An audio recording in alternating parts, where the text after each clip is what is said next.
in this world, you can find a lot of investors that are just maybe looking to the financial side of the investment. So I shot this podcast with Emmanuele Reolon. He's the wine director of Isole e Olena. He was appointed director after the French investment group EPI bought Biondi Santi and then Isole e Olena. I go back and forth whether I want to feature producers on this video podcast. However, since Sangiovese is my favorite red wine grape, Cepparello is an iconic wine, and I'm interested to hear from his perspective what happens when a bigger group goes in and buys a small family winery, what happens in terms of the transition changes, what do we expect. So that's why I said, hey, let's interview him. I hope you enjoy the podcast. Let's get right into it. So, Isole e Olena, one of really the iconic producers in Tuscany, Chianti Classico for Cepparello.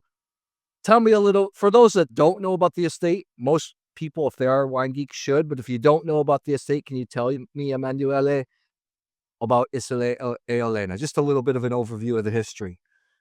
Yeah, Isolina is a beautiful estate actually that is located between Florence and Siena, exactly in the middle between Florence and Siena.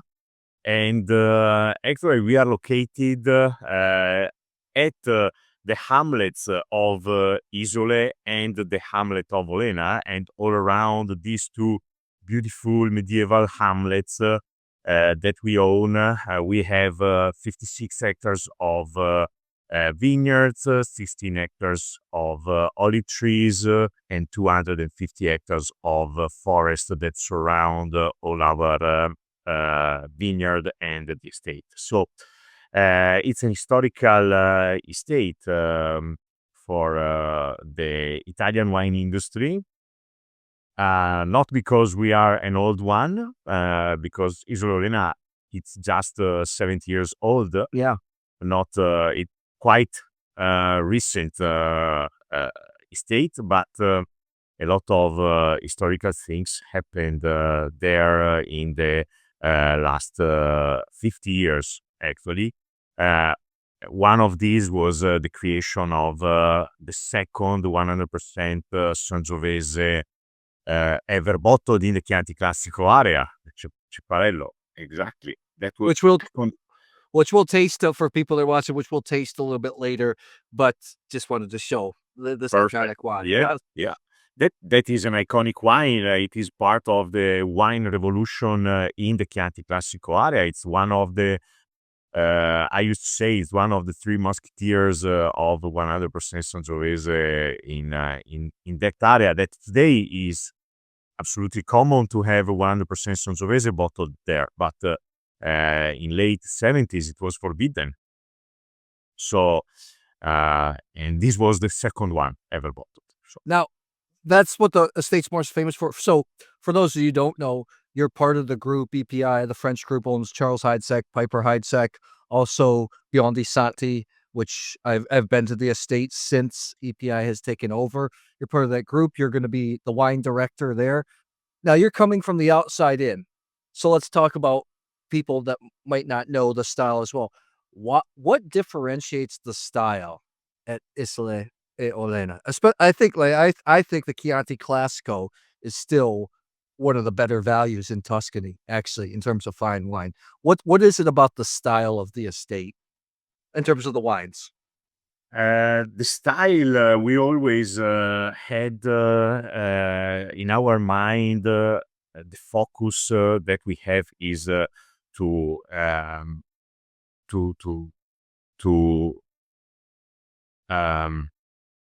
our focus, our target in Isole Olena is to maintain the freshness, to have the elegant wines, and the style was always driven by this target.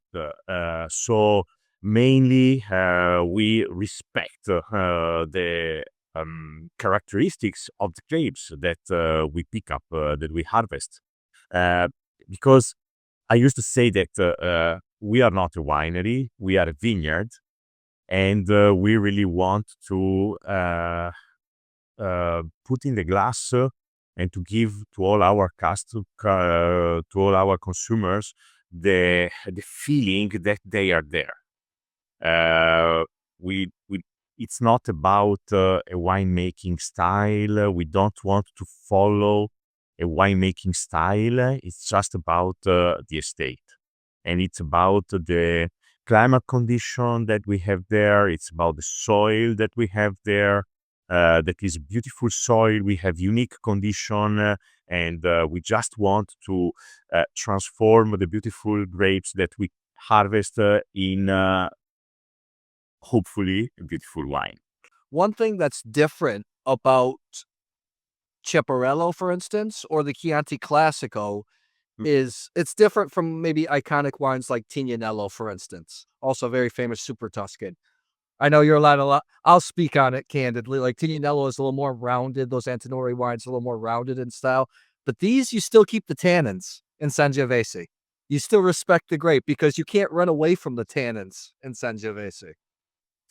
No, we cannot. And first of all, we respect the kind of tennis that we have in Sangiovese that are, you know very well, also Biondi Santi style that in, in our group we are brothers. Um, Biondi Santi always respected the personality of Sangiovese in the place they are, and Cepparello always respected the personality of Sangiovese in the place where we are. The tannins are very smooth, but they are there, and the verticality of the wine, it's and the minerality of the wines that we produce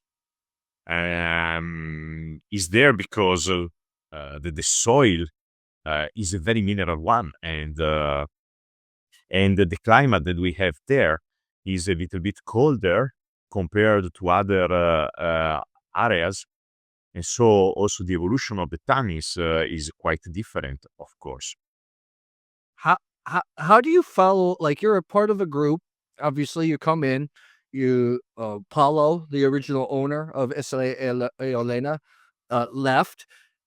How how do you you got all the capital, so you can make some improvements in the winery, improve the wines, but still maintain that style, that house style that has made the winery so famous. So, can you tell me a little bit about those challenges? Yeah, we try to improve the wine if possible, but actually, I must admit that Paolo did for 50 years. He did a great job, and we learn every day from his legacy, and we try to carry on this legacy in a very serious and deep way. And this means that we just try to go deeper in every single detail, in every choice that we make. To maintain the style, as I already mentioned, uh, I would say that it's quite uh, simple, and because we really follow just the structure of the grapes. So we don't want to make to make something else. You know, we don't have a bodybuilding grapes. Sangiovese is not a bodybuilding grape, such as, for example, Cabernet Sauvignon.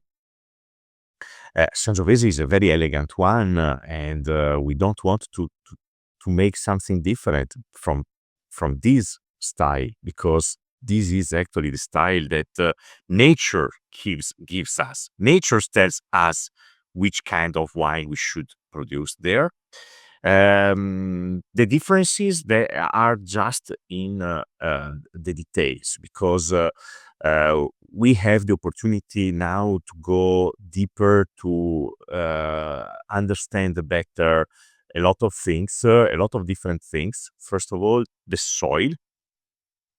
We are now studying the soil in a deeper way. We work together with a great winemaker geologist. He's Pedro Parra. His name is Pedro Parra. From Chile, from Chile. Yeah, he is very. I mean, he is very famous. He's the rock star of rocks. So he's a really rock star, and I mean, he is helping us a lot in better understanding uh, the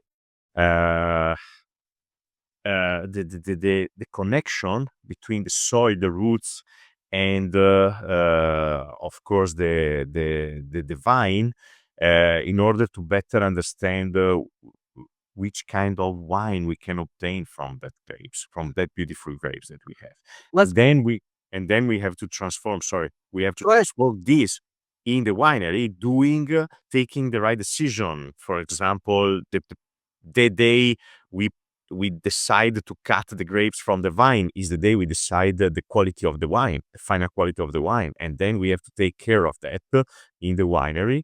We we are we are now building the new vinification area, a new facility, because we need space in order to make the parcelization, in order to transform the parcelization that we are doing in the vineyards, to transform it in wines, and to make vinification on every single parcel separately. Uh, yeah. I want to expand on that. For some people that don't know, even people that know about wine, what does it mean when you ferment single parcels or different parcels? A lot of people don't understand, wine drinkers don't understand this concept. Mhm. What does that mean and how does that actually improve the wine? First of all, this means that I just give you the picture of the Isole Olena situation. We have 42 hectares of Sangiovese, and these 42 hectares are around the hamlet of Isole and around the hamlet of Olena. In Olena, we have more galestro soil with different with a different percentage of calcar, different percentage of clay, with different percentage of iron, for example. In Isole, we have more alberese, also there with the same differences.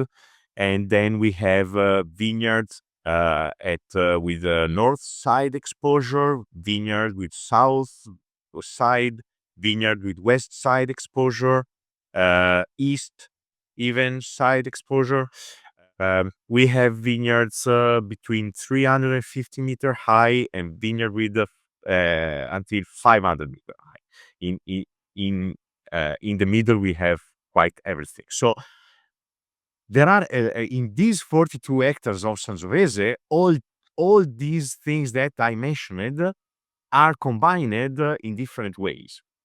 So every vineyard, every parcel has different characteristics of the soil, of exposure, altitude, also the environment surrounding the vineyard is really important, because if the vineyard is surrounded by forest, this means something. If the vineyard has nothing and is just very open to the winds, this means something else. It means different things in the uh, growing of the vines, in the vine growth, but also in the maturation of the grapes, of course.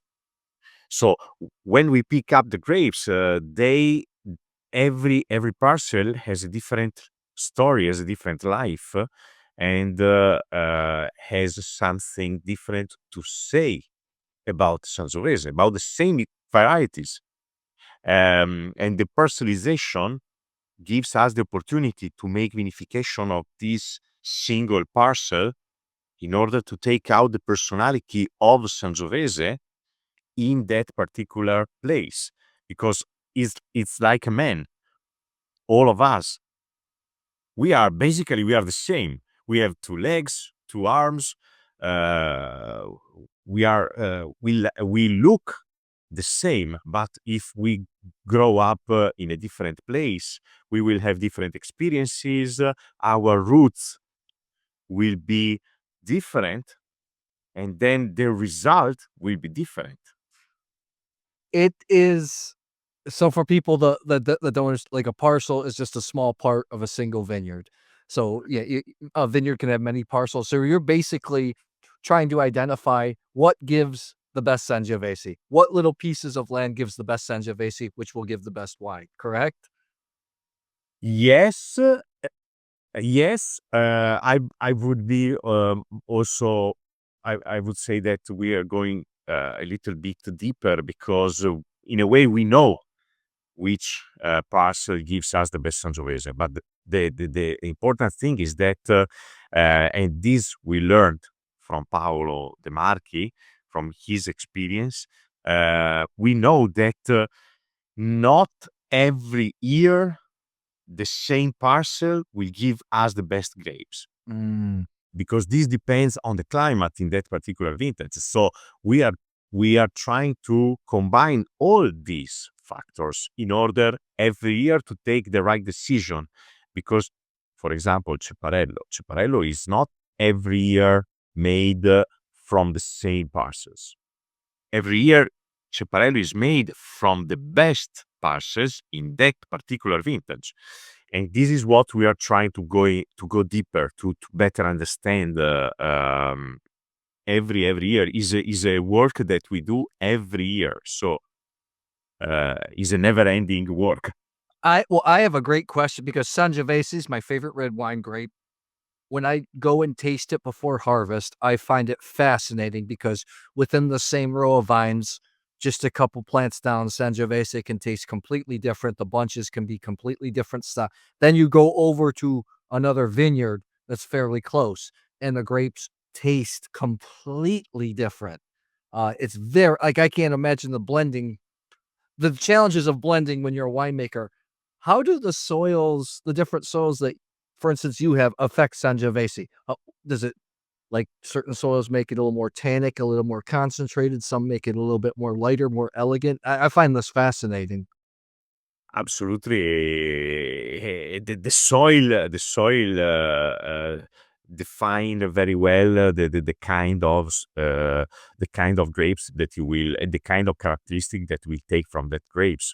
It's not only about the clone; it's also about the interaction between the clone and the soil and the climate. But for example, from Galestro, we take a lot of minerality, a lot of very, very um, uh, a lot of very vertical tannins. So not green tannins, but very vertical, very thin tannins that make wines very elegant, actually. So this is our idea of elegance. Um, but we have a very new vineyard. I can't wait to pick up grapes from that vineyard, because it's an extraordinary one, with a beautiful galestro, but with more iron. And this in our may we think that this will give a completely different personality to Sangiovese. So the soil affects the way Sangiovese will grow. A more clay soil with more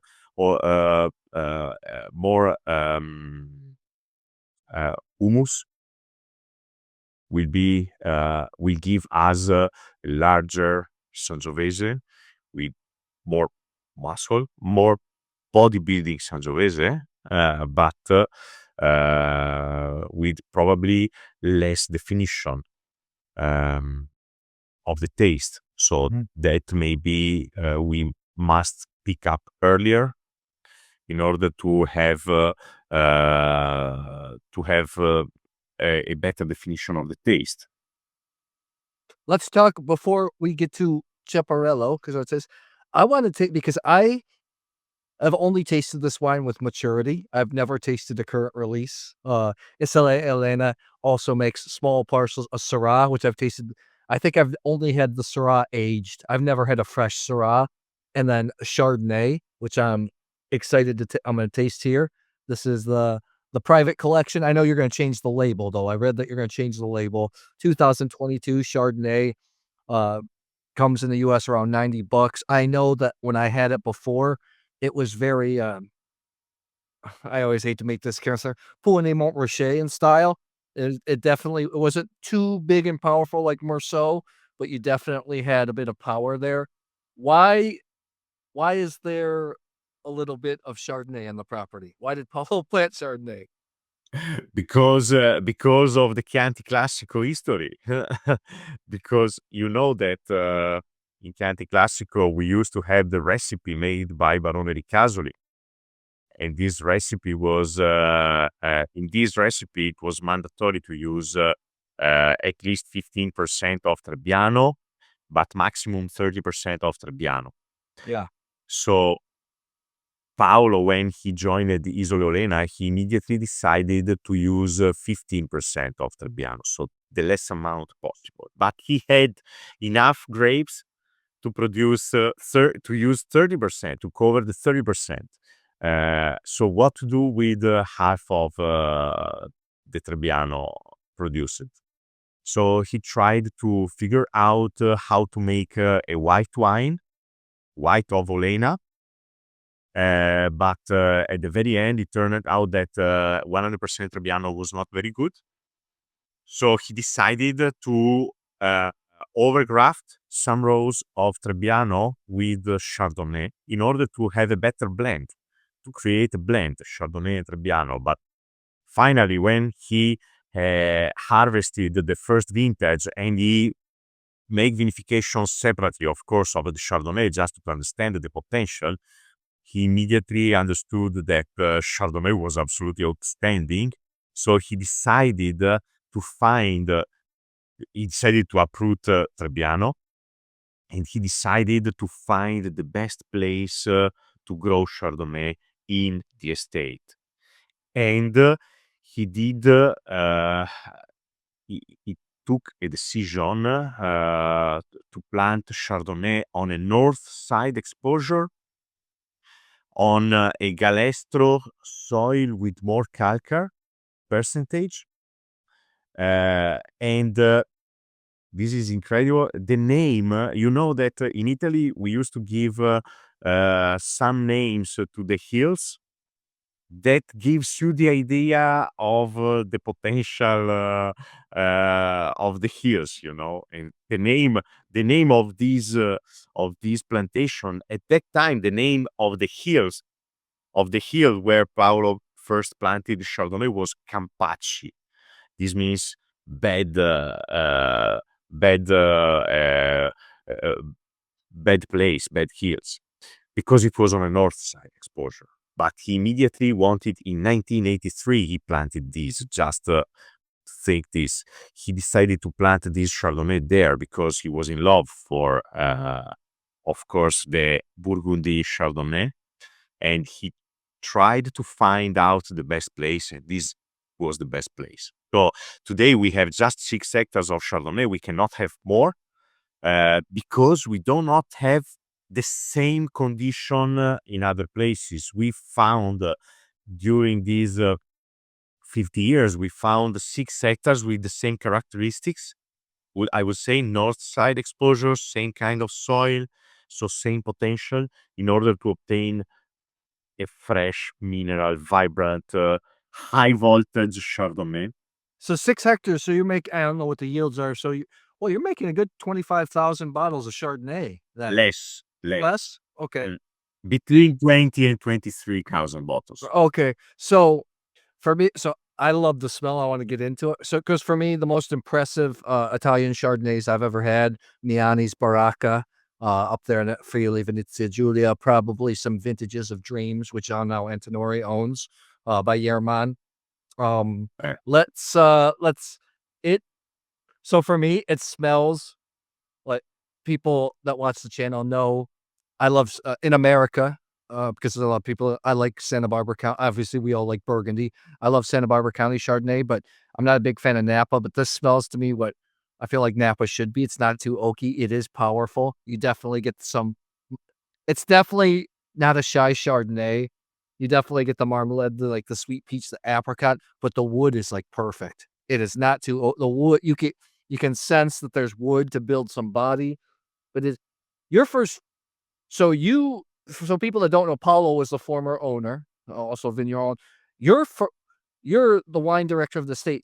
Your first full vintage will be this one, right? This is where you were making all the decisions, will be 2025, correct? No, no. Um, uh, my first vintage was 23. Okay. We were together with Paolo, but we really took all the decisions together. So I would say that already 23 is my full vintage, 23 and 24. Uh, Chardonnay 22, I consider it my baby also because I was involved in the blend Okay. of the wine. So in a way, it's part of Well, my it life. it's, a lot of people scoff their nose at, Italian Chardonnay. Well, "What do we really want another?" But this is quite lovely. It's quite powerful. The oak doesn't it's a problem sometimes with people making these big, powerful Chardonnays. It can become for me, a little too buttery and sometimes a little too oaky. Sometimes I mean, high-end Burgundy is pretty oaky. Like, Romanée-Conti, Montrachet is super oaky when you taste it young. But the oak doesn't the fruit stays in the mouth. It's not the oak that takes over, which is something that I'm pleasantly surprised. When I drink a good Chardonnay, I want it in essence to quench my thirst, but this is really something special. Mm. What since you guys have taken over the state, you obviously have access to the library too, like, what are the older vintages showing like? I've only had older vintages before, and the one I had, I really liked it, but how are these older vintages of the Chardonnay showing? Beautifully. I had the opportunity. We just have few bottles. I had the opportunity to taste the very first one, 1987, Mm. and it still shows. Of course, it's a wine that has an evolution, of course, but it still is alive. It still has the minerality, the acidity that you can feel in this one. It's still there. I personally, I love the 13 vintage. Is absolutely outstanding. Unfortunately, we do not have a large library. I mean, we have all the vintages, but not a lot of bottles of them. So we are not able to release again these old vintages. But sometimes we like with special when someone special come to visit us. We used to open some old vintage, and it looks absolutely great. I mean, this is Chardonnay that can stand. So, we're gonna go first of all, I like the Chardonnay a lot. I'm going to really enjoy, polishing off that's a lovely Chardonnay. Let's You're from the north. You're from Northern Italy. So Yeah. you're not from the home of, so how much experience? I know you were working in Tuscany prior. How much experience did you have prior with Sangiovese? Because you're from quite up north. You're not from you're from the Dolomites, if I remember, right? You're from Trento, around Trento, correct? No, Belluno. It's in Veneto, north of Veneto. Yeah, Belluno. Yeah.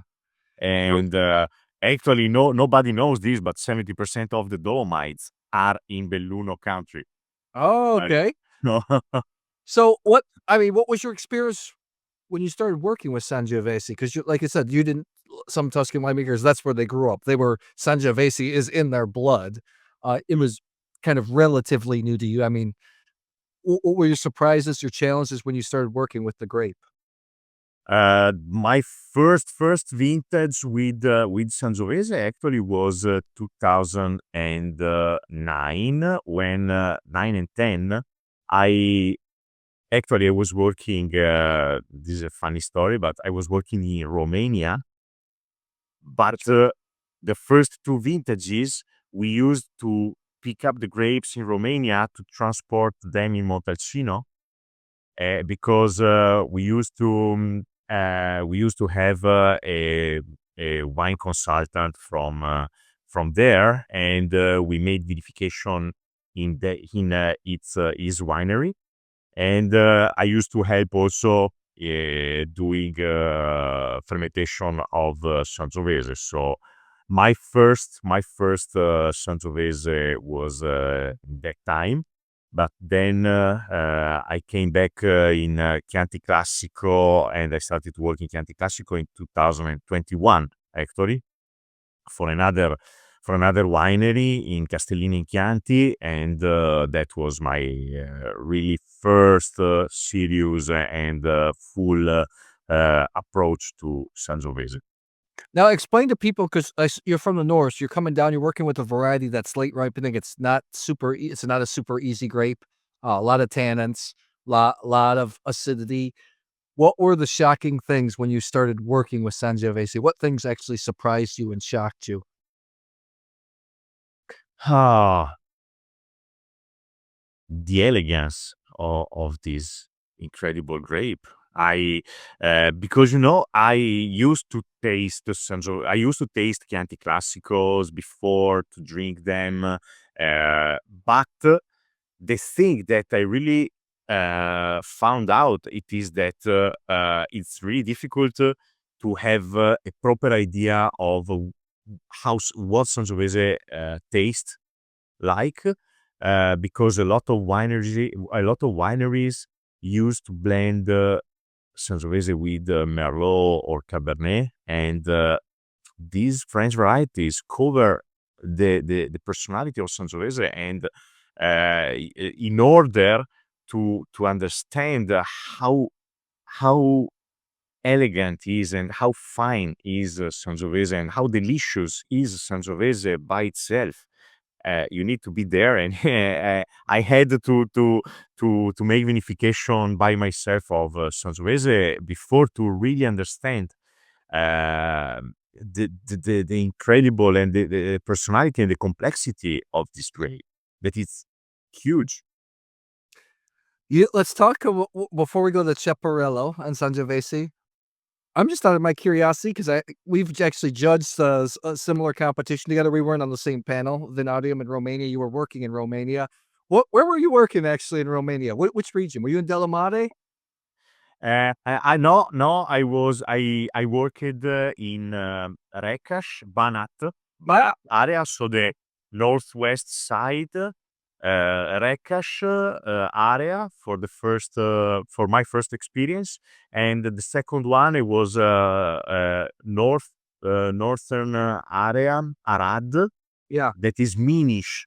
Yeah, I mean, he's Yeah, with that is another beautiful area in Romania.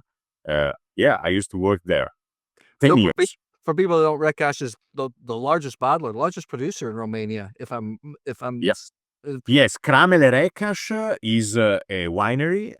They are not the largest producer, but on a quality side, they are the biggest one. what's your But I didn't work it for Kramele Rekash. okay. I worked for a brand new winery at that time. The name of this winery is Petrovazelo. Maybe you had the opportunity to taste the Yep. wines. Yeah, I created that wine. I designed it actually. So, That's why.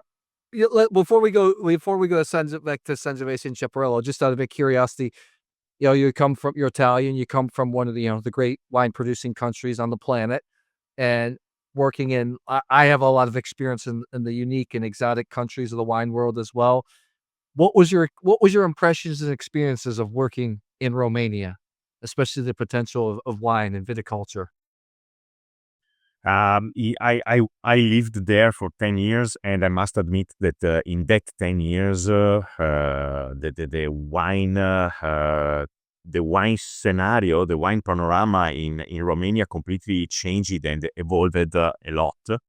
I strongly believe that Romania has a very huge potential in developing the quality of their wines. Unfortunately, I think that people in the world outside Romania, people tend to think that Romania is a cheap producer, a cheap, but generally speaking, not only wine, but the things they produce are cheap, not very qualitative.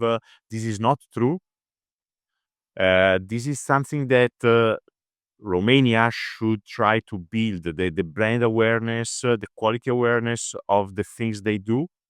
They have to build this awareness around the world because the wines, at least the wines they produce, deserve a better place in the wine market all around the world. Well, I think a lot of people don't realize too that, Romania is one of the few economies in Europe that's actually been growing, especially in recent years. And I know myself personally, I used to spend more time in the country, but I hadn't been for a few years. But last year at a big road show in Germany, I tasted a lot of Romanian wines. A lot of producers I knew, and I just saw the huge difference, especially in the reds. A lot less oak, more elegant, more fine. I was really impressed. So it's fun. It's cool that we have that connection, that we both judge the same competition. So, but let's go to the big boy. The reason we're here, before we go to Cepparello and taste it, a lot of people, when they see EPI is a private a private equity firm, has luxury holdings all over. So people can kind of get scared. Oh, a small producer, I used to love this producer. It's a big company or big money. Is it going to change? How do you communicate to people that no, no, no, we're going to improve, but you're still going to expect the same quality and maybe even more? How do you communicate that to people? We need to tell this, but first of all, we need to be consistent in the quality of the wines that we are doing because uh, you know rumors always will be, Yeah. but at the very end, the quality of the work that you do, and the consistency that you have in the production, in the quality of your production, of our production, is the best way to explain that we are doing things in the right way. But I must say that Paolo uh, Paolo had the ability also to find the right people to sell the winery to, because uh, you know in this world you can find a lot of investors that are just maybe looking to the financial side of the investment. But he found out a family, because EPI basically is just the holding, is the financial instrument, but the owner is a person. Is not, It's not a board. It's not a board. it is not a board with 50 people deciding. No, it's one person that comes in the estate several times during the year, and he is really quality driven person, and all the staff, all the team is working in the direction of the quality. And I think that the the the wineries in the group that are in the group speaks for themselves, because Biondi Santi, Charles Heidsieck, Isolina, but also rare champagne, Piper Heidsieck, that completely changed in if you compare Piper 20 years ago or Piper now, they are two different wineries. I mean, the wines are so different because now the quality is the first thing in front of everything. I'm glad that you said that. And the reason I had you on it, I think it's important we're going to see a lot of more of it. We already see a lot more consolidation in the wine world. especially if family members don't want to take over these small estates. And it's important to get the right people in place. I know, for instance, it can be a good thing, like Biondi Santi, like, I'm a big fan of, Giampero. I've visited, spent time with him. He's kind of in charge of the 2 estates there, Isole Olena and Biondi Santi. You're gonna work with him closely. And let's be honest, like, prior Biondi Santi, I felt like, in recent years before the sale, quality was not as good as it should be, until I have high hopes, not the direction you guys are doing. So we'll see the same here with Chaparello. So I'm excited. What is this wine known for specifically? I've tasted it many times, many vintages. It's a wine to me, like the last one I had was 2019. That doesn't always show well in blind tastings. You have to actually sit with it and let it open up, because that's where you get it's not a big showy wine. There is a lot of elegance. That's my impression. What is your impression? Or what do you think are the main characteristics of Chaparello? I think that I had the opportunity to taste a lot of back vintages, of course, in order to better understand the wine. And I think that the best thing of Ceparello is that every vintage, Ceparello represent that vintage. Being the selection of the best grapes of Sangiovese of the estate means that basically we can select every year the parcels that best that gave the best maturation to the grapes in that vintage. So Ceparello, if you taste all the vintages of Ceparello, you will feel that are all different, but massively different. I mean, yeah, there is a line that connects all the vintages because the structure, the soil is there and is the same, but you will always feel a difference, and you will always be able to say this is a warm vintage, this is a cold vintage. You will feel if you compare 20 to 19, 19 is a big wine, a huge wine, a great wine, because 19 was A great vintage, like 16. Great vintage. Yeah. an incredible vintage, right? But it was incredible for all the varieties. It was perfect for Sangiovese, but it was perfect also for Syrah, perfect for Cabernet. Uh, 20, it was a little bit colder, and you can feel it because the wine is a little bit lighter, is a little bit uh, I would say shy in a way. You need to wait for it a little bit more because it's not big. You can feel that the structure is a very strong one, very deep, but is not as big as 19. And 21, it will be.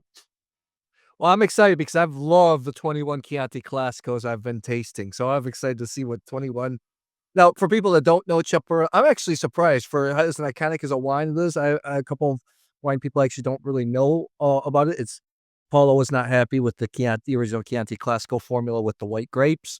Was probably I think the first or the second 100% Sangiovese. What was the first? Well, I can't remember what the first one was. Le pergole torte, Yeah, of course, of course. Um, 87. yes, but this classic label hasn't changed. I mean, this is a wine. Is my favorite. Sangiovese is my favorite red grape. So it's a wine I've known about for a long time. And to me, this smells like smelling this. Actually, when I fell in love with, really got in the line, is I was having a liter of Sangiovese and Lucca. I was backpacking through Europe in graduate school. They put a liter of, assuming it was Sangiovese because we're in Lucca, we're in Tuscany, on the table, and I remember the smell and just smelling it for 5 minutes. And this kind of brings me back to that brand that was Vino di Tavola. That was just a table wine back then.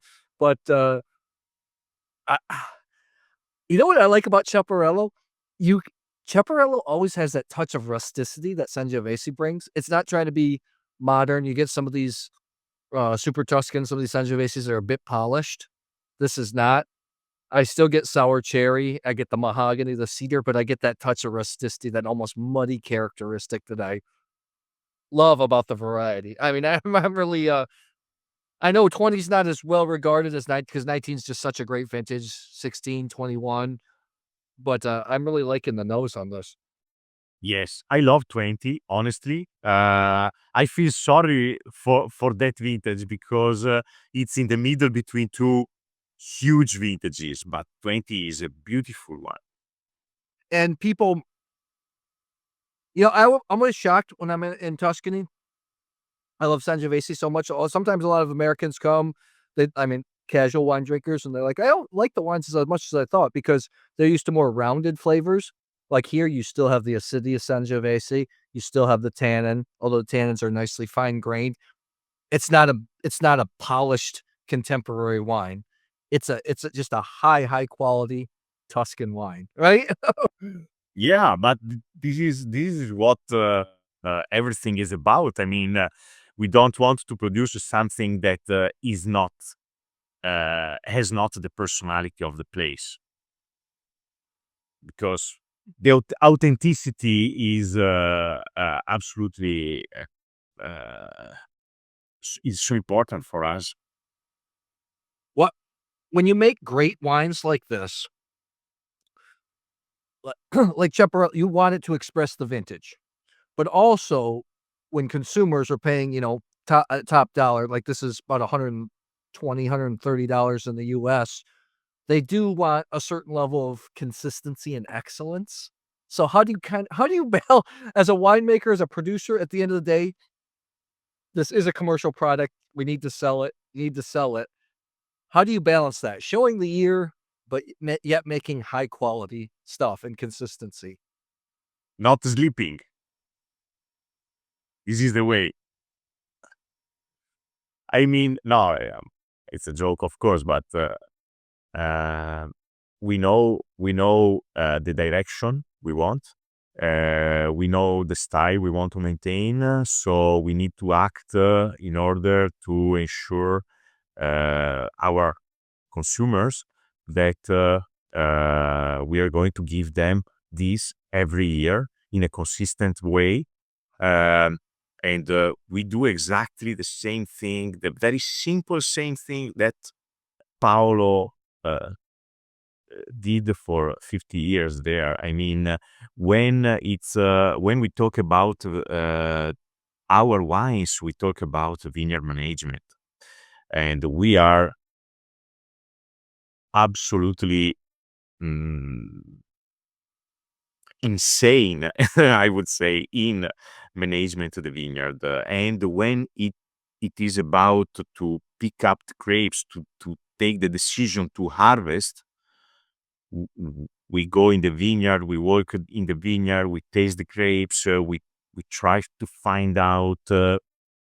We know that the most important decision that we take is the one is the harvest one, when to harvest a parcel, and if that parcel is good enough to go in Cepparello blend. So we do this knowing that we carry incredible heritage, and the responsibility that we have is high.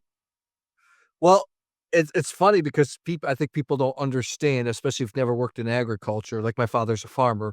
Yes, you would want every grape to be perfect and taste the same, and every vine to produce the same type of grapes, but that's not the case.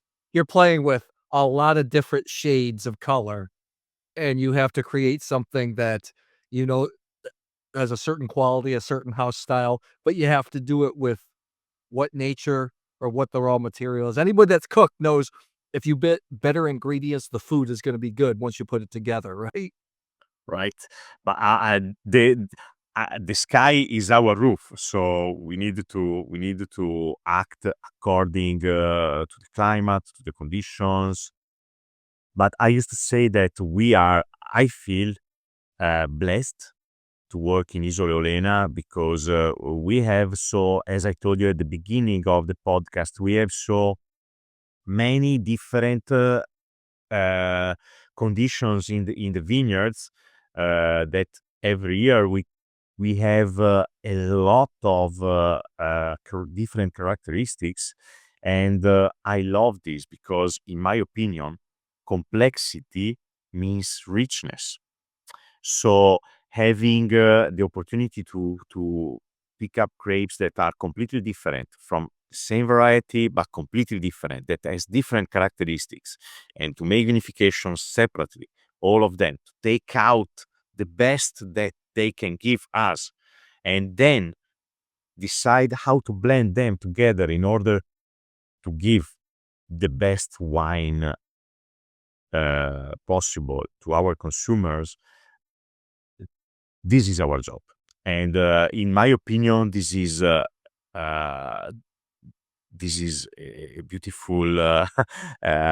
This is a dream that for me, a dream came true because I I don't need to act in the winery. I don't need to work a lot in the winery because of the richness that we have outside, and this is the best gift that a winemaker can receive.